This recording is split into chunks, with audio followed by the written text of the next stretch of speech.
ಕರ್ತನಲ್ಲಿ ಪ್ರೀತಿಯುಳ್ಳ ಆತ್ಮೀಯ ನನ್ನ ದೇವಜನರೇ, ನಿಮ್ಮೆಲ್ಲರಿಗೂ ಯೇಸು ಕ್ರಿಸ್ತನ ಅತಿ ಪರಿಶುದ್ಧವಾದ ನಾಮದಲ್ಲಿ ನಿಮಗೆ ವಂದನೆಯನ್ನು ಸಲ್ಲಿಸ್ತೇನೆ.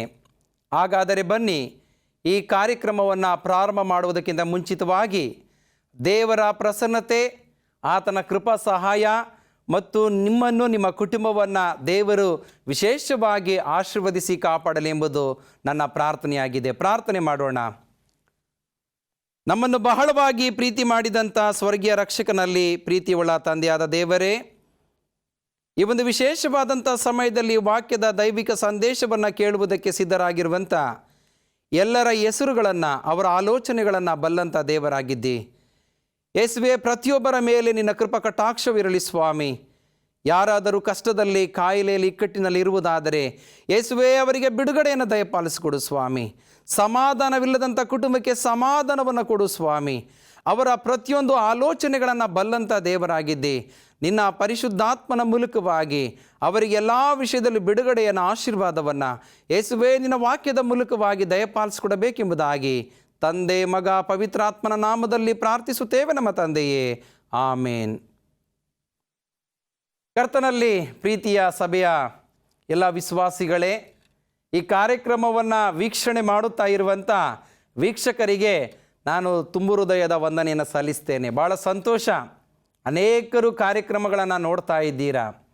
ಅನೇಕರು ಮೊಬೈಲ್ಗಳಲ್ಲಿ ಆ ಒಂದು ಹೋಪ್ ಚಾನಲನ್ನು ಪಡೆದುಕೊಂಡು ಕೆಲವರು ವೀಕ್ಷಣೆ ಮಾಡ್ತಾ ಇದ್ದೀರಾ. ಕೆಲವರು ಕೇಬಲ್ಗಳಲ್ಲಿ ಬರುವಂಥ ಸಿಟಿ ಕೇಬಲ್ 553ನೇ ಚಾನಲ್ನಲ್ಲಿ ಬರುವಂಥದ್ದಾಗಿದೆ.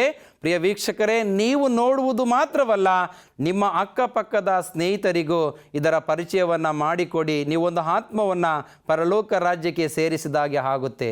ಭಾಳ ಸಂತೋಷ. ಈ ಸಮಯದಲ್ಲಿ ಈ ದಿನದ ದೈವಿಕ ಸಂದೇಶದ ಮುಖ್ಯ ಭಾಗ ನಾವು ನೋಡುತ್ತೇವೆ. ದೇವರಲ್ಲಿ ಭರವಸೆ ಹಾಗೂ ನಂಬಿಕೆಯನ್ನು ಇಟ್ಟಂಥ ವಿಶ್ವಾಸಿಗಳಿಗೆ ದೇವರ ಆಶೀರ್ವಾದ ಹೇಗೆಲ್ಲ ಸಿಗುತ್ತೆ ಎಂಬುದಾಗಿ. ಆದುದರಿಂದ ಇವತ್ತಿನ ಸಂದೇಶದ ಶಿರೋನಾಮೆ, ವಿಶ್ವಾಸಿಗಳಿಗೆ ದೇವರು ಬೆಳಕು ಮತ್ತು ರಕ್ಷಕನಾಗಿದ್ದಾನೆ. ಬೆಳಕಿಲ್ಲದೆ ನಮ್ಮ ಜೀವನ ಸಾಧ್ಯವಿಲ್ಲ. ಬೆಳಕಿಲ್ಲದೆ ನಾವು ಯಾವಾಗಲೂ ವಾಸ ಮಾಡುವುದಕ್ಕೆ ಸಾಧ್ಯವಿಲ್ಲ. ಸೂರ್ಯನ ಬೆಳಕಿರುವಾಗ ಮನುಷ್ಯನು ದುಡಿಯುತ್ತಾನೆ, ಕತ್ತಲಾದಾಗ ಆತನು ಮನೆಗೆ ಹೋಗಿ ಮಲಗುತ್ತಾನೆ. ಪ್ರಾಣಿಗಳು ಕೂಡ ಗುಹೆಗಳಲ್ಲಿ ಹೋಗಿ ವಿಶ್ರಾಂತಿಯನ್ನು ಪಡ್ಕೊಳ್ತವೆ. ಪ್ರಿಯರೇ, ಎಷ್ಟೋ ಪ್ರಾಣಿಗಳು ಕತ್ತಲಾದ ಮೇಲೆ ತಮ್ಮ ಆಹಾರವನ್ನು ಸಂಪಾದನೆ ಮಾಡಿಕೊಳ್ಳುವುದಕ್ಕೆ ಬರುತ್ತವೆ. ಎಷ್ಟೋ ಪ್ರಾಣಿಗಳು ಬೆಳಗಿನಲ್ಲೇ ತಮ್ಮ ಆಹಾರವನ್ನು ಸಂಪಾದನೆ ಮಾಡಿಕೊಂಡು ರಾತ್ರಿ ಆಗುವಾಗ ಅನೇಕ ಪಕ್ಷಿಗಳು ಕೂಡ ತಮ್ಮ ಗೂಡಿಗೆ ಹೋಗುವಂಥದ್ದನ್ನು ನೋಡುತ್ತೇವೆ. ಅದೇ ರೀತಿಯಲ್ಲಿ ನಾವು ಯಾವಾಗ ದೇವರಲ್ಲಿ ಪೂರ್ಣ ಪ್ರಮಾಣದ ಭರವಸೆ ಹಾಗೂ ನಂಬಿಕೆಯನ್ನು ಇಟ್ಟಾಗ ನಾವು ದೇವರ ಆಶೀರ್ವಾದವನ್ನು ಪಡೆದುಕೊಂಡು ನಮ್ಮ ಜೀವಿತದಲ್ಲಿ ಬೆಳೆಯುವುದಕ್ಕೆ ಸಾಧ್ಯ. ಅದಕ್ಕೆ ದೇವರ ವಾಕ್ಯದಲ್ಲಿ ನಾವು ನೋಡುತ್ತೇವೆ, ದೇವರು ಅಂಥ ವಿಶ್ವಾಸಿಗಳಿಗೆ ಬೆಳಕು ಮತ್ತು ರಕ್ಷಕನಾಗಿದ್ದಾನೆ. ದಾವೀದನು ತನ್ನ ಕೀರ್ತನೆ 27ನೇ ಅಧ್ಯಾಯದ ಕೆಲವು ವಾಕ್ಯಗಳನ್ನು ನಾವು ನೋಡುವುದಾದರೆ, ಯೆಹೋವನು ನನಗೆ ಬೆಳಕು ರಕ್ಷಕನೂ ಆಗಿದ್ದಾನೆ, ನಾನು ಯಾರಿಗೆ ಭಯಪಟ್ಟೆನು. ದಾವೀದನ ಜೀವಿತದಲ್ಲಿ ಆತನಿಗೂ ಕೂಡ ಅನೇಕ ಶತ್ರುಗಳ ಕಾಟ ಇತ್ತು. ಪ್ರಿಯರೇ, ಸೌಲನು ದಾವೀದನನ್ನು ಕೊಲ್ಲಬೇಕೆಂಬುದಾಗಿ 3 ಸಾರಿ ಈಟಿಯನ್ನು ಎಸೆಯುವಂಥದ್ದನ್ನು ನೋಡುತ್ತೇವೆ. ದಾವೀದನಿಗೂ ಕೂಡ ಅನೇಕ ವೈರಿಗಳಿದ್ರು ಎಂಬುದಾಗಿ ನಾವು ನೋಡುತ್ತೇವೆ. ಆದುದರಿಂದ ಎಲ್ಲ ಕಷ್ಟ, ಸುಖ, ದುಃಖ ಎಲ್ಲವುಗಳನ್ನು ಅನುಭವಿಸಿದಂಥ ದಾವೀದನು ಹೇಳುವಂಥದ್ದು, ಆ ಯೆಹೋವನು ನನಗೆ ಬೆಳಕು ಮತ್ತು ರಕ್ಷಕನಾಗಿದ್ದಾನೆ. ಕೇವಲ ಬೆಳಕಲ್ಲ, ಆತನು ರಕ್ಷಕನಾಗಿದ್ದಾನೆ, ಆತನು ಗುರಾಣಿಯಾಗಿದ್ದಾನೆ, ನನ್ನನ್ನು ಎಲ್ಲ ಕೇಡು ಗಂಡಾಂತರಗಳಿಂದ ತಪ್ಪಿಸುವವನು ಕೂಡ ಆಗಿದ್ದಾನೆ ಎಂಬುದಾಗಿ ನಾವು ನೋಡುತ್ತೇವೆ. ಯಾಕೆಂದರೆ ಪ್ರಿಯರೇ, ದೇವರು ಪ್ರೀತಿ ಸ್ವರೂಪಿಯಾಗಿದ್ದಾನೆ. ಹಾಗಾಗಿ ಎಷ್ಟೋ ಸಾರಿ ನಮ್ಮ ಜೀವಿತದಲ್ಲಿ ಭಯ, ಹೆದರಿಕೆ, ಅಂಜಿಕೆ ಅನ್ನುವಂಥದ್ದು ಯಾವಾಗಲೂ ಇರುತ್ತೆ. ಪ್ರಿಯರೇ, ಸಾಮಾನ್ಯವಾಗಿ ಮಕ್ಕಳು ಕತ್ತಲಲ್ಲಿ ಒಬ್ಬರೇ ಹೋಗೋದಕ್ಕೆ ಹೆದರ್ತಾರೆ. ಯಾಕೆ? ದೊಡ್ಡವರು ಹೆದರ್ತಾರೆ. ಒಂದು ವೇಳೆ ಕತ್ತಲೆಯ ಸಮಯದಲ್ಲಿ 7 ಗಂಟೆ, 8 ಗಂಟೆ, 9 ಗಂಟೆ, 10 ಗಂಟೆ ರಾತ್ರಿಗೆ ಒಂದು ವಿಶೇಷವಾದಂಥ ಪ್ರಾರ್ಥನಾ ಕೂಟವನ್ನು ಚರ್ಚ್ಗಳಲ್ಲಿ ಇಟ್ಟುಕೊಂಡಂಥ ಸಮಯದಲ್ಲಿ ಎಷ್ಟೋ ಜನ ಹೇಳುವಂಥದ್ದು, ಅಯ್ಯೋ ನಮ್ಮ ರಸ್ತೆ ಸರಿ ಇಲ್ಲ, ಅನೇಕ ಕಳ್ಳಕಾಕರ ಭಯ, ಅನೇಕ ವಿಷಜಂತುಗಳ ಕಾಟ ನಮಗೆ ಸಭೆಗೆ ಬರುವುದಕ್ಕೆ ಸಾಧ್ಯವಿಲ್ಲ ಎಂಬುದಾಗಿ ಕೆಲವರು ನೆಪಗಳನ್ನು ಹೇಳಿ ತಪ್ಪಿಸಿಕೊಳ್ಳುವಂಥದ್ದನ್ನು ನಾವು ನೋಡುತ್ತೇವೆ. ಆದರೆ ಪ್ರಿಯರೇ, ದೇವರು ನಮ್ಮ ಪರವಾಗಿರುವಾಗ ನಮ್ಮನ್ನು ಎದುರಿಸುವವರು ಯಾರಿದ್ದಾರೆ ಎಂಬುದಾಗಿ ನಾವು ದೇವರ ವಾಕ್ಯದಲ್ಲಿ ನಾವು ನೋಡುತ್ತೇವೆ. ಹಾಗಾಗಿ ನಾವು ಈ ಲೋಕದ ಸೈತಾನನ ಯಾವುದೇ ವಿಷಯಕ್ಕೆ ನಾವು ಭಯಪಡುವಂಥದ್ದು ಅವಶ್ಯವಿಲ್ಲ. ಇಲ್ಲಿ ದಾವೀದನು ಹೇಳುವಂಥದ್ದು ನೋಡಿ, ಗಂಡಾಂತರದಲ್ಲಿ ಭಕ್ತನು ತನ್ನ ನಂಬಿಕೆಯನ್ನು ಪ್ರಕಟಿಸುವುದು. ನಾನು ಮೊದಲೇ ಹೇಳಿದೆ, ಯಾರು ದೇವರಲ್ಲಿ ನಂಬಿಕೆ ಮತ್ತು ಭರವಸೆಯಲ್ಲಿ ಜೀವಿಸುತ್ತಾರೋ ಅಂಥವರಿಗೆ ದೇವರು ಬೆಳಕು ಹಾಗೂ ರಕ್ಷಕನೂ ಆಗಿದ್ದಾನೆ. ಆತನು ವಾಕ್ಯದ ಮೂಲಕವಾಗಿ ಬೆಳಕಾಗಿದ್ದಾನೆ. ಅಂದು ಇಸ್ರೇಲ್ ಜನಾಂಗ 430 ವರ್ಷಗಳ ಕಾಲ ಐಗುಪ್ತ ದೇಶದಲ್ಲಿ ಆ ಬಿಟ್ಟಿ ಕೆಲಸ ಮಾಡಿಕೊಂಡಿದ್ದಾಗ ಮೋಶೆಯ ಮೂಲಕವಾಗಿ ದೇವರು ಅವರನ್ನು ಕರೆದುಕೊಂಡು ಬರುವಂಥ ಸಮಯದಲ್ಲಿ ಅವರಿಗೆ ರಾತ್ರಿಯಲ್ಲಿ ಅಗ್ನಿಸ್ತಂಭವಾಗಿಯೂ ಹಗಲಿನಲ್ಲಿ ಮೇಘಸ್ತಂಭವಾಗಿಯೂ ಅವರ ಮುಂದುಗಡೆ ಹೋಗ್ತಾ ಇದ್ದೆ ಪ್ರಿಯರೇ. ಆತನ ಬೆಳಕು ಮುಂದೆ ಮುಂದೆ ಹೋಗುವಾಗ ಅವರು ಸಮೃದ್ಧಿಯಾಗಿ ನಡೆದುಕೊಂಡು ಹೋಗ್ತಾ ಇದ್ರು ಪ್ರಿಯರೇ. ಅಮಲೇಕ್ಯರು ಅನೇಕ ಜನರು ಅವರಿಗೆ ವಿರುದ್ಧವಾಗಿ ಬರುವಾಗ ದೇವರು ಅವರನ್ನ ಎಲ್ಲಾ ಕಷ್ಟಗಳಿಂದಲೂ ಬಿಡಿಸಿದನು ಎಂಬುದಾಗಿ ನಾವು ನೋಡುತ್ತೇವೆ. ಫರೋಹನ ಸೈನ್ಯವು ಅಟ್ಟಿಸಿಕೊಂಡು ಬರುವಾಗ ದೇವರವರಿಗೆ ಸಮುದ್ರವನ್ನ, ಕೆಂಪು ಸಮುದ್ರವನ್ನ 2 ಭಾಗವನ್ನ ಮಾಡಿ ಅವರಿಗೆ ಹೋಗುವುದಕ್ಕೆ ಒಳ್ಳೆಯ ಒಣನೆಲವನ್ನು ದಯಪಾಲಿಸಿಕೊಟ್ಟನು ಎಂಬುದಾಗಿ ನೋಡುತ್ತೇವೆ. ಇಂಥ ಬೆಳಕಿನ ಮಾರ್ಗದಲ್ಲಿ ಕರೆದುಕೊಂಡು ಹೋದಂತ ದೇವರನ್ನ ಇಸ್ರೇಲ್ ಜನಾಂಗ ಮರೆತರು ಎಂಬುದಾಗಿ ನೋಡುತ್ತೇವೆ. ಎಷ್ಟೋ ಜನ ಇಸ್ರೇಲ್ ಜನಾಂಗ ದೇವರ ಮಾತಿಗೆ ಕಿವಿಗೊಡದೆ ಅನೇಕರು ಬೆಂಕಿಯಿಂದ, ಅನೇಕ ಪಾಪಮಯವಾದ ಜೀವಿತದ ಕಾಯಿಲೆಗಳಿಂದ ನಾಶವಾದರು ಎಂಬುದಾಗಿ ನಾವು ನೋಡುತ್ತೇವೆ. ಪ್ರಿಯ ವೀಕ್ಷಕರೇ, ಈ ದಿನದಲ್ಲಿ ನಾವೆಲ್ಲರೂ ಕೂಡ ಕ್ರಿಸ್ತನ ಮಕ್ಕಳು ಒಂದು ಸಭೆಯಲ್ಲಿ ಇದ್ದೇವೆ. ದೊಡ್ಡದಾಗಿ ಬೋಧನೆಯನ್ನು ಮಾಡುತ್ತಾರೆ, ದೊಡ್ಡದಾಗಿ ದೇವರ ವಾಕ್ಯವನ್ನು ಓದುತ್ತಾರೆ, ದೊಡ್ಡದಾಗಿ ಅವರು ಆಲಯಕ್ಕೆ ಹೋಗಿ ತಮ್ಮನ್ನು ತಾವು ಹೆಚ್ಚಿಸಿಕೊಳ್ಳುತ್ತಾರೆ. ಆದರೆ ದೇವರಲ್ಲಿ ಭಯಭಕ್ತಿ ಅನ್ನುವಂಥದ್ದು ಇದೆಯಾ? ಆದರೆ ದೇವರ ವಾಕ್ಯ ಹೇಳುತ್ತೆ, ಯೆಹೋವನು ನನಗೆ ಬೆಳಕು ಮತ್ತು ರಕ್ಷಕನಾಗಿದ್ದಾನೆ, ನಾನು ಯಾರಿಗೆ ಭಯಪಟ್ಟೆನು? ಯೆಹೋವನು ನನ್ನ ಪ್ರಾಣದ ಆಧಾರವು, ನಾನಿಗೆ ಯಾರಿಗೆ ಹೆದರೆನು? ಯಾರಾದರೂ ಬಂದು ನಮಗೆ ಪ್ರಾಣ ಬೆದರಿಕೆ ಹಾಕಿದರೆ ನಾವು ಹೆದರ್ತೇವೆ. ಆದರೆ ನಾವು ಒಬ್ಬ ಮನುಷ್ಯನನ್ನು ನೋಡಿ ಹೆದರುವಾಗ ನಮಗೆ ಜೀವವನ್ನೇ ಕೊಟ್ಟಂತ, ನಮಗೆ ಪ್ರಾಣವನ್ನೇ ತನ್ನ ಮಗನಾದಂಥ ಯೇಸು ಕ್ರಿಸ್ತನ ಮೂಲಕವಾಗಿ ನಮಗೆ ಹೊಸ ಜೀವಿತವನ್ನು ಕೊಟ್ಟಂತ ಆ ದೇವರಿಗೆ ನಾವು ಯಾಕೆ ಹೆದರ್ತಾ ಇಲ್ಲ? ಯಾಕೆ ಅಂದರೆ ಗೊತ್ತು, ಆತನು ಪ್ರೀತಿ ಸ್ವರೂಪಿಯಾಗಿದ್ದಾನೆ. ನಾನು ಎಷ್ಟೇ ತಪ್ಪು ಮಾಡಿದ್ರೂ ದೇವರು ನನ್ನನ್ನು ಕ್ಷಮಿಸ್ತಾನೆ, ನನಗೆ ಯಾವ ತೊಂದರೆಗಳನ್ನು ಕೊಡೋದಿಲ್ಲ ಎಂಬುದಾಗಿ. ಪ್ರಿಯರೇ, ದೇವರು ಪ್ರತಿಯೊಬ್ಬರ ಆಲೋಚನೆಗಳನ್ನು, ನಡೆ ನುಡಿ ಕ್ರಿಯೆಗಳನ್ನು ಗಮನಿಸ್ತಾ ಇರ್ತಾನೆ. ಅವರವರ ನಡತೆಗೆ ತಕ್ಕಂಥ ಪ್ರತಿಫಲವನ್ನು ಕೂಡ ಕೊಡುವುದಕ್ಕೆ ಶಕ್ತನಾಗಿದ್ದಾನೆ. ಯಾರು ಕೂಡ ತಪ್ಪಿಸಿಕೊಳ್ಳುವುದಕ್ಕೆ ಸಾಧ್ಯವಿಲ್ಲ ಎಂಬುದಾಗಿ ನಾವು ನೋಡುತ್ತೇವೆ. ಹಾಗಾಗಿ ದೇವರ ವಾಕ್ಯದಲ್ಲಿ ಮೊದಲನೇದಾಗಿ ಭಯವನ್ನು ನಾವು ಯಾವತ್ತೂ ಕೂಡ ಇಟ್ಕೊಳ್ಳಿಕ್ಕೆ ಹೋಗಬಾರ್ದು.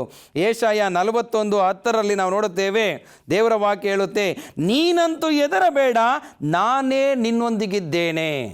ದೇವರ ವಾಕ್ಯದಲ್ಲಿ ಪ್ರವಾದಿಯಾದಂಥ ಯೆಶಾಯನು ಹೇಳುವಂಥದ್ದು ಸಾಮಾನ್ಯವಾಗಿ ಈ ಯೆಶಾಯ 41:10 ಎಲ್ಲ ಸಮಯದಲ್ಲಿ ಕೂಡ ಅನೇಕರು ಬಾಯಿಪಾಠವಾಗಿ ಇಟ್ಕೊಂಡಿರ್ತಾರೆ, ಅದನ್ನು ಓದ್ತಾರೆ, ಸುಮ್ಮನೆ ಓದ್ತಾರೆ ಅಷ್ಟೇ. ಅದರಲ್ಲಿ ಇರುವಂಥ ಅರ್ಥವನ್ನು ಯಾರು ತಿಳ್ಕೊಳ್ಳಿಕ್ಕೆ ಹೋಗೋದಿಲ್ಲ. ದೇವರ ವಾಕ್ಯ ಹೇಳುತ್ತೆ, ನೀನಂತೂ ಹೆದರಬೇಡ. ನೀನಂತೂ ಅಂದರೆ ಯಾರು? ಎಲ್ಲರಿಗೂ ಅಲ್ಲ. ಯಾರ್ಯಾರು ಆತನನ್ನು ಅಂಗೀಕರಿಸಿಕೊಂಡು ಆತನ ಮಕ್ಕಳಾಗಿ ಆತನ ವಾಕ್ಯದ ಬೆಳಕಿನಲ್ಲಿ ಆತನ ಆಜ್ಞೆಗಳನ್ನು ಕೈಕೊಂಡು ನಡೆಯುತ್ತಾರೋ ಅಂಥವರಿಗೆ ನೀನಂತೂ ಹೆದರಬೇಡ, ನಾನೇ ನಿನ್ನೊಂದಿಗಿದ್ದೇನೆ. ಯಾರು ಅಂದರೆ ಯೆಹೋವ ದೇವರು. ಯಾರು ಆತನ ಮಕ್ಕಳಾಗಿ ಆತನ ಆಜ್ಞೆಗಳಲ್ಲಿ ಜೀವಿಸುತ್ತಾರೋ ಅವರಿಗೆ ದೇವರು ಹೇಳುವಂತ, ನಾನೇ ನಿನ್ನೊಂದಿಗಿದ್ದೇನೆ, ದಿಗ್ಭ್ರಮೆಗೊಳ್ಳದಿರು, ಹೆದರಬೇಡ, ನಾನೇ ನಿನ್ನ ದೇವರು, ನಾನು ನಿನ್ನನ್ನು ಬಲಪಡಿಸ್ತೇನೆ, ಹೌದು ನಿನಗೆ ಸಹಾಯ ಮಾಡುತ್ತೇನೆ. ದೇವರು ನಮಗೆ ಭಯ ಇರುವಂಥ ಸಮಯದಲ್ಲಿ ನಮಗೆ ಸಹಾಯವನ್ನು ಕೊಡುವನಾಗಿದ್ದಾನೆ. ಜ್ಞಾನೋಕ್ತಿ 14ನೇ ಅಧ್ಯಾಯ 26ನೇ ವಚನ ಹೇಳುತ್ತೆ, ಯೆಹೋವನಿಗೆ ಭಯಪಡುವುದರಿಂದ ಕೇವಲ ನಿರ್ಭಯ, ಆತನ ಮಕ್ಕಳಿಗೆ ಆಶ್ರಯವಿದ್ದೇವಿರುತ್ತೆ ಎಂಬುದಾಗಿ ದೇವರ ವಾಕ್ಯ ಹೇಳುತ್ತೆ. ಪ್ರಿಯ ವೀಕ್ಷಕರೇ, ಯಾರ್ಯಾರು ದೇವರಿಗೆ ಭಯಪಟ್ಟು ಆತನ ಮಾರ್ಗದಲ್ಲಿ ನಡೆಯುತ್ತಾರೋ ಕೇವಲ ನಿರ್ಭಯರಾಗಿರುತ್ತಾರೆ. ಆತನ ಮಕ್ಕಳಿಗೆ ಆಶ್ರಯ ವಿದ್ಯೆ ಇರುತ್ತೆ ಎಂಬುದಾಗಿ ನೋಡುತ್ತೇವೆ. ಯಾಕೆಂದರೆ ಯೆಹೋವನು ನಮಗೆ ಆಶ್ರಯವು, ದುರ್ಗವು, ಕೋಟೆಯು, ಗುರಾಣಿಯಾಗಿದ್ದಾನೆ ಎಂಬುದಾಗಿ ದೇವರ ವಾಕ್ಯದಲ್ಲಿ ದಾವೀದನು ಬರೆದಂಥ ಕೀರ್ತನೆಯಲ್ಲಿ ನಾವು ಅದನ್ನು ಓದುತ್ತೇವೆ ಪ್ರಿಯರೇ. ಹಾಗಾಗಿ ಎಷ್ಟೋ ಸಾರಿ ಸೈತಾನ ನಮ್ಮನ್ನು ಎದುರಿಸುವುದರ ಮೂಲಕವಾಗಿ ನಾವು ದೇವರಲ್ಲಿ ಭರವಸೆ ಇಡಬಾರದು, ದೇವರಲ್ಲಿ ನಂಬಿಕೆ ಇಡಬಾರದು ಎಂಬುದಾಗಿ ನಮ್ಮನ್ನು ಗದರಿಸುವಂಥದ್ದನ್ನು, ನಮ್ಮನ್ನು ಎದುರಿಸುವಂಥದ್ದನ್ನು ಈ ಲೋಕದ ಜನರು ಕೂಡ ನಾವು ನೋಡ್ತಾ ಇದ್ದೇವೆ. ಸೈತಾನನು ಕೂಡ ನಮ್ಮನ್ನು ಭಯಪಡಿಸುವಂಥದ್ದನ್ನು ನಾವು ನೋಡ್ತೇವೆ. ಇವತ್ತಿನ ದಿನಗಳಲ್ಲಿ ನಾವು ಮಾಧ್ಯಮಗಳಲ್ಲಿ ಅನೇಕ ವಾಟ್ಸಪ್ಗಳಲ್ಲಿ ನಾವು ನೋಡ್ತಾ ಇರ್ತೇವೆ.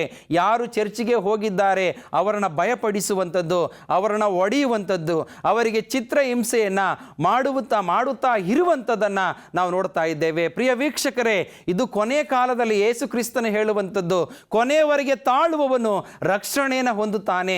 ನನ್ನ ನಿಮಿತ್ತವಾಗಿ ನಿಮ್ಮನ್ನು ಹಿಂಸೆಗೆ ಒಳಪಡಿಸ್ತಾರೆ ಅಂತ ಸಮಯದಲ್ಲಿ ನೀವು ಹೆದರಬೇಡಿರಿ, ಯಾವ ಮಾತನ್ನು ಆಡಿಸಬೇಕೆಂಬುದಾಗಿ ನಾನು ಆಲೋಚನೆಯನ್ನು ಕೊಡ್ತೇನೆ, ನಿಮ್ಮ ಸಂಗಡ ನಾನು ಇರ್ತೇನೆ.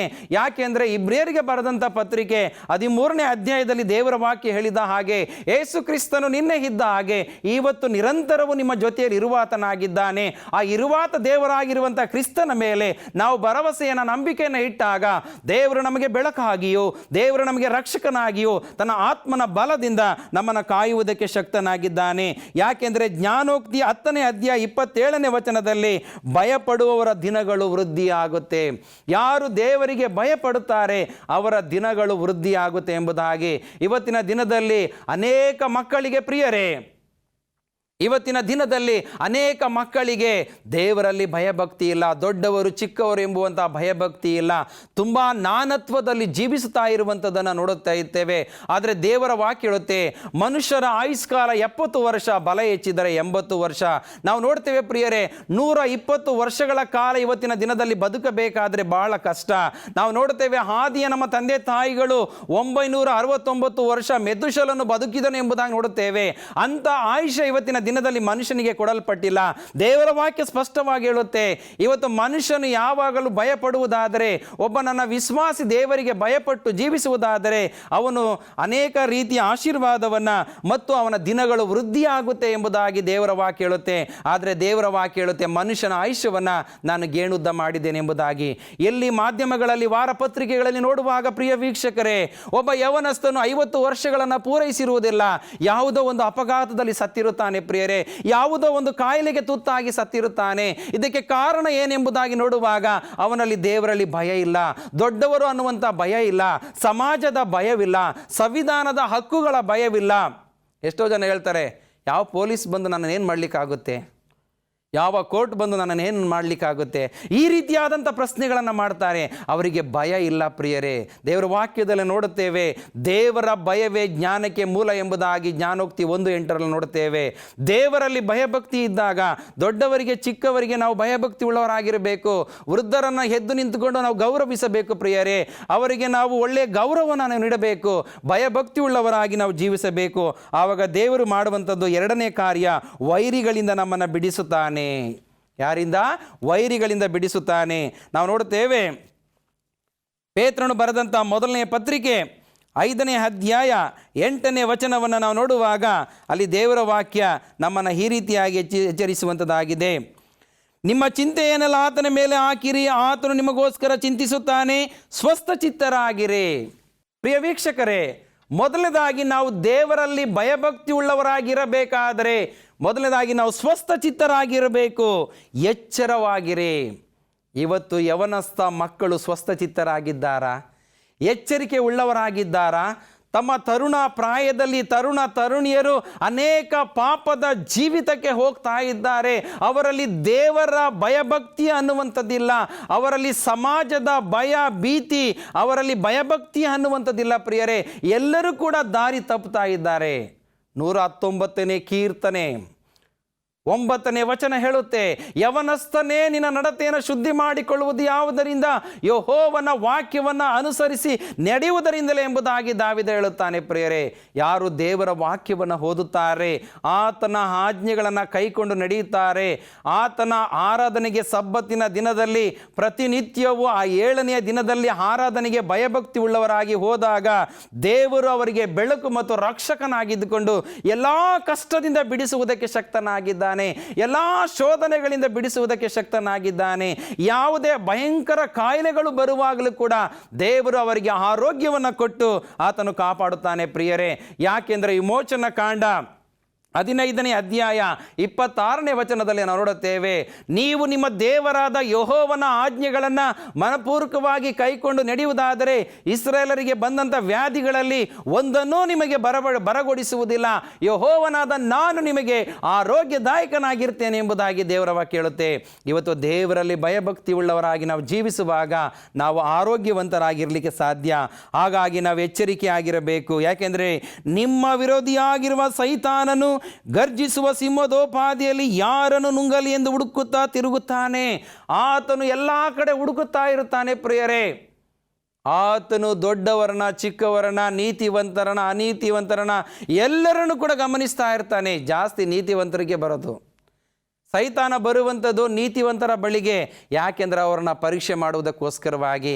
ಯಾಕೆಂದರೆ ನೀತಿವಂತನಾದಂಥ ಯೋಬನ ಬಳಿಗೆ ಸೈತಾನನು ಹೋದನೆಂಬುದಾಗಿ ನೋಡುತ್ತೇವೆ. ಆತನ ಇಡೀ ಆಸ್ತಿ, ಹಣ, ಮನೆ ಎಲ್ಲವನ್ನ ಆತನು ಕಿತ್ಕೊಂಡ ಎಂಬುದಾಗಿ ನೋಡುತ್ತೇವೆ. ಅಂಥ ನೀತಿವಂತರಾದಂಥ ನಮ್ಮ ಜೊತೆಯಲ್ಲಿ ಇವತ್ತು ಸೈತಾನನು ಬಂದು ನಮ್ಮನ್ನು ಗಡಿಬಿಡಿ ಮಾಡುತ್ತಾ ಇರುವಂಥದ್ದನ್ನು ನೋಡುತ್ತೇವೆ. ಇದಕ್ಕೆ ಕಾರಣ ಏನೆಂಬುದಾಗಿ ನೋಡುವಾಗ ನಾವು ದೇವರಲ್ಲಿ ಭರವಸೆಯನ್ನು ಕಳ್ಕೊಳ್ತಾ ಇದ್ದೇವೆ. ದೇವರಲ್ಲಿ ನಂಬಿಕೆಯನ್ನು ಕಳ್ಕೊಳ್ತಾ ಇದ್ದೇವೆ. ನಮ್ಮ ಆಲೋಚನೆಗಳು ಎಲ್ಲೋ ಹೋಗ್ತಾ ಇದೆ, ನಮ್ಮ ನಂಬಿಕೆ ಎಲ್ಲೋ ಹೋಗ್ತಾ ಇದೆ, ನಮ್ಮ ಭರವಸೆ ಎಲ್ಲೋ ಹೋಗ್ತಾ ಇದೆ. ದೇವರು ಮಾಡಿದಂಥ ಉಪಕಾರಗಳಿಗೆ ನಾವು ಸ್ತೋತ್ರವನ್ನು ಸಲ್ಲಿಸ್ತಾ ಇಲ್ಲ. 103ನೇ ಕೀರ್ತನೆ ನೋಡುತ್ತೇವೆ, ಆತನು ಮಾಡಿದ ಉಪಕಾರಗಳಲ್ಲಿ ಒಂದನ್ನೂ ನೀನು ಮರೆಯಬೇಡ ಎಂಬುದಾಗಿ. ನಾವು ಜನರ ಬಳಿಗೆ ಹೋಗ್ತೇವೆ, ಅಪ್ಪ ನೀನು ಅವತ್ತು ಒಳ್ಳೆ ಕೆಲಸ ಮಾಡಿದೆ, ನೀನು ನನ್ನ ಆಸ್ಪತ್ರೆ ತಗೊಂಡಾಗಿ ಒಳ್ಳೆ ಡಾಕ್ಟ್ರನ್ನ ಪರಿಚಯ ಮಾಡಿಕೊಟ್ಟೆ, ನಿಜವಾಗಿ ನೀನೇ ದೇವರು ಎಂಬುದಾಗಿ ಹೇಳ್ತಾರೆ. ಅಯ್ಯೋ ಸಮಯದಲ್ಲಿ ಬಂದು ಹಣವನ್ನು ಕೊಟ್ಟೆ, ನಿನ್ನಂಥ ದೇವರು ಮತ್ತೊಂದಿಲ್ಲ ಅಂತೇಳಿ ಮನುಷ್ಯರನ್ನು ಹೊಗಳುವಂಥ ಎಷ್ಟೋ ಜನ ವಿಶ್ವಾಸಿಗಳನ್ನು ಇವತ್ತು ನಾವು ಹೊರಗಿನ ಪ್ರಪಂಚದಲ್ಲಿ ನೋಡ್ತಾ ಇದ್ದೇವೆ ಪ್ರಿಯರೇ. ಇದೆಷ್ಟು ಸರಿ? ಖಂಡಿತವಾಗಿ ಇದು ಸರಿಯಲ್ಲ ಪ್ರಿಯರೇ. ದೇವರಿಗೆ ಯಾವಾಗಲೂ ಸ್ತೋತ್ರ ಹೇಳಿ. ದೇವರು ಮತ್ತೊಬ್ಬ ಸಹಾಯಕನನ್ನು ಆ ಸಮಯದಲ್ಲಿ ಕಳಿಸ್ಕೊಡ್ಬೋದು, ಆದರೆ ದೇವರಿಗೆ ನೀವೇನು ಮಾಡಬೇಕು? ಭಯಪಟ್ಟು ಆತನ ವಾಕ್ಯಕ್ಕೆ ವಿಧೇಯರಾಗಿ ಜೀವಿಸಿದಾಗ ಮಾತ್ರ ದೇವರು ನಿಮ್ಮನ್ನು ಎಲ್ಲ ರೀತಿಯ ಕಷ್ಟಗಳಿಂದ ಬಿಡಿಸಿ ನಿಮಗೆ ಸುಕ್ಷೇಮವನ್ನು ಕೊಡುತ್ತಾನೆ. ನೀವು ನಂಬಿಕೆಯಲ್ಲಿ ದೃಢವಾಗಿದ್ದುಕೊಂಡು ಅವನನ್ನು ಎದುರಿಸಿರಿ. ದೇವರು ಹೇಳುವಂಥದ್ದು, ನೀವು ನಂಬಿಕೆಯಲ್ಲಿ ಇದ್ದುಕೊಂಡು ದೃಢವಾಗಿರಿ, ಆತನನ್ನು ಎದುರಿಸಿರಿ, ಆತನು ನಿಮ್ಮನ್ನು ಬಿಟ್ಟು ಓಡಿ ಹೋಗುವನು.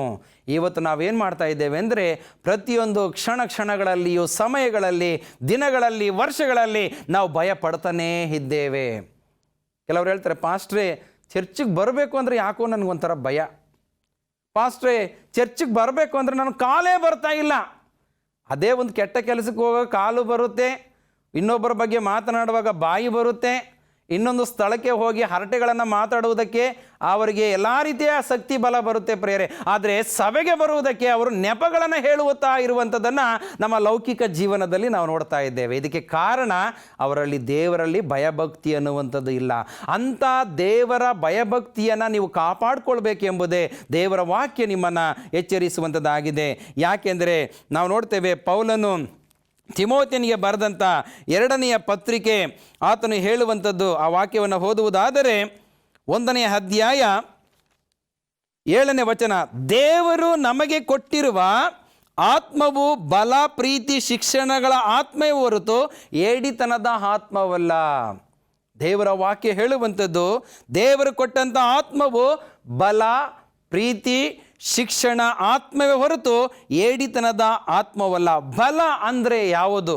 ಇದು ಯೆಹೋವನ ಬಲವಾಗಿದೆ ಪ್ರಿಯರೇ. ಯೆಹೋವನ ವಾಕ್ಯದ ಬಲ ಆಗಿದೆ. ಪ್ರೀತಿ ಅಂದರೆ ಯಾವುದು? ಈ ಲೋಕದ ಐಶ್ವರ್ಯ, ಹಣ ಅಲ್ಲ ಪ್ರಿಯರೇ, ದೇವರು ಕೊಟ್ಟಂಥ ಅಪಾರವಾದಂಥ ಪ್ರೀತಿ. ಶಿಕ್ಷಣ ಅಂದರೆ ಯಾವುದು? ನಾವು ಜ್ಞಾನೋಕ್ತಿ 12ನೇ ಅಧ್ಯಾಯ 1ನೇ ವಚನದ ನೋಡುತ್ತೇವೆ, ತಿಳುವಳಿಕೆಯನ್ನು ಪ್ರೀತಿಸುವವನು ಶಿಕ್ಷಣವನ್ನು ಪ್ರೀತಿಸ್ತಾನೆ. ಆ ದೇವರು ಕೊಟ್ಟಂಥ ತಿಳುವಳಿಕೆಯಲ್ಲಿ, ಆ ಪ್ರೀತಿಯಲ್ಲಿ, ಆ ಭಯದಲ್ಲಿ ನಾವು ಹೋಗುವಾಗ ದೇವರು ನಮಗೆ ಬೆಳಕು ಮತ್ತು ರಕ್ಷಕನಾಗಿದ್ದುಕೊಂಡು ನಮ್ಮನ್ನು ಕಾಪಾಡುವುದಕ್ಕೆ ಶಕ್ತನಾಗಿದ್ದಾನೆ. ಮತ್ತೊಂದು ವಾಕ್ಯವನ್ನು ಓದುವುದಾದರೆ ಯೆಶಾಯ 49:15 ನಾನು ನಿನ್ನನ್ನು ನನ್ನ ಅಂಗೈಗಳಲ್ಲಿ ಚಿತ್ರಿಸಿಕೊಂಡಿದ್ದೇನೆ ಎಂಬುದಾಗಿ. ಯಾರು ದೇವರಲ್ಲಿ ಭಯಭಕ್ತಿ ಉಳ್ಳವರಾಗಿ ಜೀವಿಸುತ್ತಾರೆ, ದೇವರು ಅವರ ಪ್ರತಿರೂಪವನ್ನು ತನ್ನ ಅಂಗೈಗಳಲ್ಲಿ ಚಿತ್ರಿಸಿಕೊಂಡು ಇರುತ್ತಾನೆ ಪ್ರಿಯರೇ. ಯಾವಾಗ ಎಂಬುದಾಗಿ ನೋಡುವಾಗ ಈ ಲೋಕದ ಜನರು ಕೈಬಿಟ್ಟಾಗ ಎಂಬುದಾಗಿ ನಾವು ನೋಡುತ್ತೇವೆ. ಆದುದರಿಂದ ದೇವರ ವಾಕ್ಯದಲ್ಲಿ ಕೀರ್ತನೆ 27:10 ನಾವು ನೋಡುವಾಗ ಆ ವಾಕ್ಯವನ್ನು ಓದುವುದಾದರೆ 27ನೇ ಅಧ್ಯಾಯ 10 ತಂದೆ ತಾಯಿಗಳನ್ನು ನನ್ನ ತೊರೆದು ಬಿಟ್ಟರೇನು, ಯೆಹೋವನು ನನ್ನನ್ನು ಸೇರಿಸಿಕೊಳ್ಳುವನು ಎಂಬುದಾಗಿ ನಾವು ನೋಡುತ್ತೇವೆ. ಎಷ್ಟೋ ಸಾರಿ ಈ ಲೋಕದ ಜನರು ಕೈ ಬಿಡಬಹುದು ಅಥವಾ ತಂದೆ ತಾಯಿಗಳು ನಮ್ಮನ್ನು ಕೈ ಬಿಡಬಹುದು ಪ್ರಿಯರೇ. ಆದರೆ ನಾವು ದೇವರಲ್ಲಿ ಭಯಭಕ್ತಿ ಉಳ್ಳವರಾಗಿ ಹೋಗುವಾಗ ದೇವರು ನಮ್ಮನ್ನು ಕಾಪಾಡುವುದಕ್ಕೆ ಶಕ್ತನಾಗಿದ್ದಾನೆ. 4ನೇದಾಗಿ ದೇವರ ದಯೆ ಇರುತ್ತೆ ಎಂಬುದಾಗಿ ನೋಡುತ್ತೇವೆ. 27ನೇ ಅಧ್ಯಾಯ ಕೀರ್ತನೆ 13ನೇ ನೋಡುವಾಗ ಜೀವಲೋಕದಲ್ಲಿಯೇ ಯೆಹೋವನ ದಯೆಯನ್ನು ಅನುಭವಿಸುವನೆಂದು ದೃಢವಾಗಿ ನಂಬಿದ್ದೇನೆ. ಜೀವಲೋಕದಲ್ಲಿಯೇ ಯೆಹೋವನ ದಯೆಯನ್ನು ಅನುಭವಿಸುವನೆಂದು ದೃಢವಾಗಿ ನಂಬಿದ್ದೇನೆ. ದಾವೀದನು ತನ್ನ ವಾಕ್ಯದ ಮೂಲಕವಾಗಿ ಹೇಳೋದು, ನಾನು ದೃಢವಾಗಿ ನಂಬಿದ್ದೇನೆ. ಜೀವಲೋಕದಲ್ಲಿ ಏನೇ ಕಷ್ಟ ಬರಲಿ, ಏನೇ ಶೋಧನೆ ಬರಲಿ, ಏನೇ ಕಷ್ಟ ಬರಲಿ, ನನಗೆ ಏನೇ ಸಮಸ್ಯೆಗಳು ಬರುವಾಗಲೂ ಕೂಡ ನಾನು ನನ್ನ ಭರವಸೆಯನ್ನು ಕಳ್ಕೊಳ್ಳೋದಿಲ್ಲ, ನಾನು ನನ್ನ ನಂಬಿಕೆಯನ್ನು ಕಳ್ಕೊಳ್ಳೋದಿಲ್ಲ. ನೋಡಿ, ದಾವೀದನು ಎಷ್ಟೋ ಸಾರಿ ಸಮಸ್ಯೆಗಳು ಬಂತು ಪ್ರಿಯರೇ, ಅವನ ನಂಬಿಕೆಯಲ್ಲಿ ದೃಢವಾಗಿ ಎಲ್ಲವನ್ನ ಎದುರಿಸಿ ನಿಂತ ಎಂಬುದಾಗಿ ನಾವು ನೋಡ್ತೇವೆ. ಇವತ್ತಿನ ದಿನದಲ್ಲಿ ನನಗೆ ಗೊತ್ತಾಗ್ತಾ ಇಲ್ಲ, ಯಾಕೆ ಕ್ರೈಸ್ತರು ಬಲಹೀನರಾಗಿ ಅಂಜಿಕೆಯಿಂದ ಕಳವಳದಿಂದ ಅಧೈರ್ಯವುಳ್ಳವರಾಗಿ ಜೀವಿಸ್ತಾ ಇದ್ದಾರೆ ಎಂಬುದಾಗಿ ನನಗೆ ಗೊತ್ತಿಲ್ಲ. ಪ್ರಿಯ ವೀಕ್ಷಕರೇ, ಕ್ರಿಸ್ತನ ಬರೋಣ ಸಮೀಪವಾಗಿದೆ. ನೀವು ಯಾಕೆ ಇನ್ನು ಭಯಪಡ್ತಾ ಇದ್ದೀರಾ? ಆತನ ಬರೋಣಕ್ಕೆ ಸಿದ್ಧರಾಗಿರಿ, ನಂಬಿಕೆಯಲ್ಲಿ ದೃಢವಾಗಿರಿ, ಸೈತಾನನ ಎದುರಿಸಿರಿ. ಅವನು ನಿಮ್ಮನ್ನು ಬಿಟ್ಟು ಓಡಿ ಹೋಗುವನಾಗಿದ್ದಾನೆ ಎಂಬುದಾಗಿ ನೀವು ತಿಳ್ಕೊಳ್ಬೇಕಾಗಿದೆ. ಪ್ರಿಯ ವೀಕ್ಷಕರೇ, ಈ ಕಾರ್ಯಕ್ರಮದ ಮೂಲಕವಾಗಿ ಕ್ರಿಸ್ತನ ಮಕ್ಕಳಾಗಿರುವಂಥ ನಿಮ್ಮ ಜೀವಿತದಲ್ಲಿ ದೇವರ ವಾಕ್ಯ ಹೇಳುವಂಥದ್ದು ನಾವು ನೋಡ್ತೇವೆ. ಎಫೆಸ 5:9 ನಾವು ಬೆಳಕಿನವರಂತೆ ನಡೆಯಬೇಕು. ಅದನ್ನು ನೀವು ಎಫೆಸ 5ನೇ ಅಧ್ಯಾಯ 8ರಿಂದ ಅನೇಕ ವಚನಗಳ ನೋಡುವಾಗ ನಾವು ಬೆಳಕಿನಲ್ಲಿ ನಡೆಯುವಾಗ ದೇವರು ನಮ್ಮ ಸಂಗಡ ಇರುವುದಕ್ಕೆ ಶಕ್ತನಾಗಿದ್ದಾನೆ. ಆದುದರಿಂದ ಪ್ರಿಯ ವೀಕ್ಷಕರೇ, ಈ ಕಾರ್ಯಕ್ರಮದ ಮೂಲಕವಾಗಿ ನೀವು ದೇವರಲ್ಲಿ ಭರವಸೆವಿಟ್ಟು ದೇವರಲ್ಲಿ ನಂಬಿಕೆ ಇಟ್ಟು ಜೀವಿಸುವುದಾದರೆ ಯೆಹೋವನು ನಿಮಗೆ ಬೆಳಕು ಮತ್ತು ರಕ್ಷಕನಾಗಿದ್ದಾನೆ. ಆ ಬೆಳಕು ಇವತ್ತು ನಿಮ್ಮ ಕುಟುಂಬದಲ್ಲಿ ವಾಸ ಮಾಡುವಂಥದ್ದಾಗಿದೆ, ನಿಮ್ಮ ಹೃದಯದಲ್ಲಿ ವಾಸ ಮಾಡುವಂಥದ್ದಾಗಿದೆ. ಆ ರಕ್ಷಕನಾದಂಥ ಯೇಸು ಕ್ರಿಸ್ತನು 2ನೇ ಸಾರಿ ಬರುವ ತನಕ ನಿಮ್ಮ ಆತ್ಮ ಪ್ರಾಣ ಶರೀರವು ದೋಷವಿಲ್ಲದಂತೆ ದೇವರು ನಿಮ್ಮನ್ನು ಕಾಪಾಡುವುದಕ್ಕೆ ಶಕ್ತನಾಗಿದ್ದಾನೆ. ಆ ದೇವರ ಪ್ರಸನ್ನತೆ, ಆ ದೇವರ ಕೃಪೆ ನಿಮ್ಮ ಮೇಲೆ ಸದಾಕಾಲ ಇರಲಿ ಎಂಬುದೇ ನನ್ನ ಪ್ರಾರ್ಥನೆಯಾಗಿದೆ. ದೇವರ ವಾಕ್ಯವನ್ನು ಆಶೀರ್ವದಿಸಲಿ. ಆಮೇನ್. ಪ್ರಾರ್ಥನೆ ಮಾಡೋಣ. ಪರಲೋಕ ಭೂಲೋಕವನ್ನು ಉಂಟು ಮಾಡಿದ ದೇವರೇ, ಈ ಸಮಯದಲ್ಲಿ ಸ್ವಾಮಿ ವಾಕ್ಯವನ್ನು ಕೇಳಿದಂಥ ಪ್ರತಿಯೊಬ್ಬರ ಹೃದಯದಲ್ಲಿರುವಂಥ ಭಯವನ್ನು ತೆಗೆದುಹಾಕು ಸ್ವಾಮಿ. ವಿಶೇಷವಾಗಿ ಅವರಿಗೆ ಬೇಕಾದಂಥ ಧೈರ್ಯವನ್ನು ಕೊಡು, ಅವರಿಗೆ ಬೇಕಾದಂಥ ಆರೋಗ್ಯವನ್ನು ದಯಪಾಲಿಸ್ಕೊಡು ಸ್ವಾಮಿ. ಯಾಕೆಂದರೆ ನೀನು ಬೆಳಕು ಮತ್ತು ರಕ್ಷಕನಾಗಿದ್ದೀಯಾ. ನಿನ್ನ ಬೆಳಕಿನ ಪ್ರಸನ್ನತೆ ಅವರ ಕುಟುಂಬದಲ್ಲಿ ಇರುವಾಗ ನೀನು ಅವರ ಸಂಗಡ ಇದ್ದು ಅವರನ್ನು ಆತ್ಮಿಕವಾಗಿ ಬಲಪಡಿಸು. ಯೇಸುವೇ, ಅವರಿಗೆ ಆರೋಗ್ಯವನ್ನು, ಸಮಾಧಾನವನ್ನು ನಿನ್ನ ವಾಕ್ಯದ ಮೂಲಕವಾಗಿ ಯಾವಾಗಲೂ ದಯಪಾಲಿಸಿಕೊಡಬೇಕೆಂಬುದಾಗಿ ಪ್ರಭು ಕ್ರಿಸ್ತೇಸುವಿನ ನಾಮದಲ್ಲಿ ಪ್ರಾರ್ಥಿಸಿ ಬೇಡಿ ಹೊಂದಿದ್ದೇವೆ ನಮ್ಮ ಜೀವವುಳ್ಳ ತಂದೆಯೇ. ಆಮೇನ್. ಪ್ರಿಯ ವೀಕ್ಷಕರೇ, ಈ ಕಾರ್ಯಕ್ರಮದ ಮೂಲಕವಾಗಿ ಪ್ರಾರ್ಥನಾ ಬೇಡಿಕೆ ಇದೆಯಾ? ಕೆಳಕಂಡ ದೂರವಾಣಿಯ ಸಂಖ್ಯೆಗೆ ತಾವು ದಯಮಾಡಿ ದೂರವಾಣಿಯ ಕರೆಯನ್ನು ಮಾಡಿರಿ. ನಮ್ಮ ಪ್ರಾರ್ಥನಾ ವೀರರು ನಿಮಗೋಸ್ಕರವಾಗಿ ಪ್ರಾರ್ಥನೆಯನ್ನು ಮಾಡುತ್ತಾರೆ. ದೇವರ ದಿನದಲ್ಲಿ, ಈ ಸಮಯದಲ್ಲಿ ನಿಮ್ಮನ್ನು, ನಿಮ್ಮ ಕುಟುಂಬವನ್ನು ವಿಶೇಷವಾಗಿ ಆಶೀರ್ವದಿಸಿ ಕಾಪಾಡಲಿ. ಆಮೇನ್.